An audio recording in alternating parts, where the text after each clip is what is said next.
Welcome back to the Future Archive. Today, we examine archive broadcasts from July 16, 2026. We'll cover a firefighter accused of arson, teenage hackers disrupting London transport, SpaceX's market struggles, Britain's climate reality check, and a new monkey species with unusually stylish lips. The first story. Volunteer firefighter arrested for allegedly starting major forest fire in France. In July 2026, authorities in southern France arrested a 28-year-old volunteer firefighter on suspicion of deliberately starting a wildfire that burned over 5,000 acres near Aix-en-Provence. The blaze, which took 5 days to contain, destroyed several homes and forced the evacuation of 2 villages. Investigators became suspicious when the firefighter was consistently among the first to arrive at the scene of multiple fires in the region.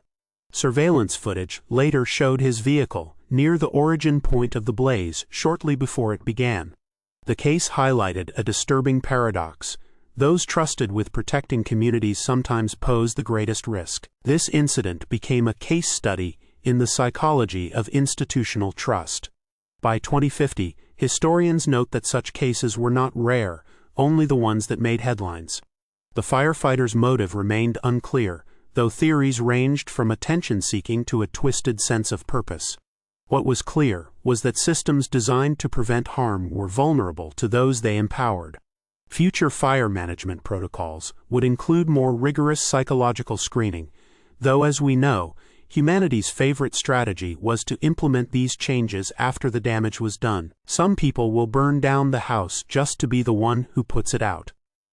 The second story. Teenage hackers jailed for live-streaming cyberattack on London transport. 2 17-year-old hackers from Birmingham were sentenced to 18 months in a youth detention facility for a cyberattack on transport for London systems in June 2026.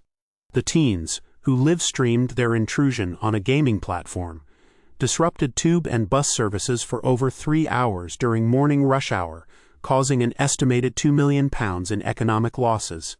The attack exploited a known vulnerability in TfL's aging IT infrastructure, which had been flagged in multiple reports but never addressed. The sentencing judge emphasized the severity of treating critical infrastructure as a playground for digital mischief. This was one of the first cases where the UK legal system treated cyber vandalism with the same severity as physical sabotage. By 2050, such attacks would be commonplace, though the perpetrators would rarely be teenagers. Most would be state actors or corporate mercenaries. The incident also exposed the fragility of systems that governments had long assumed were secure. Safety committees were formed in response, though as history shows, their primary function was to produce reports that gathered dust in digital archives. The only thing more outdated than the software was the assumption that someone would fix it. The third story. SpaceX stock drops below IPO price amid space industry reality check. On July 16, 2026, SpaceX's stock price fell to $42 per share, dipping below its initial public offering price of $45 from March of the same year. The drop came amid growing investor skepticism about the commercial viability of space ventures. Despite successful satellite launches and NASA contracts, SpaceX faced increasing competition from Blue Origin, China's CASIC, and a surprising entrant, the European Space Agency's publicly funded initiatives. Analysts pointed to the company's high burn rate and the slow materialization of promised revenue streams, such as space tourism and asteroid mining. The SpaceX stock dip marked the beginning of what economists now call the Great Subsidization, a period where governments and corporations poured trillions into space and AI, often with little immediate return. By 2050, SpaceX would be a footnote in the industry it helped create, its early dominance eclipsed by state-backed consortia.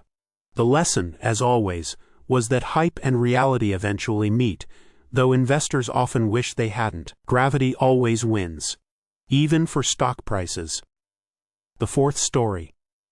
UK scientists declare extreme weather the new normal. The UK Met Office announced in July 2026 that the extreme weather patterns of the preceding decade, record heatwaves, flooding and storms, were no longer anomalies, but the established climate baseline. The declaration followed a summer where temperatures in London exceeded 40 degrees Celsius for the third time in 4 years, and flooding in Yorkshire displaced over 10,000 residents. Scientists warned that adaptation measures, such as reinforced infrastructure and revised agricultural practices, were now urgent.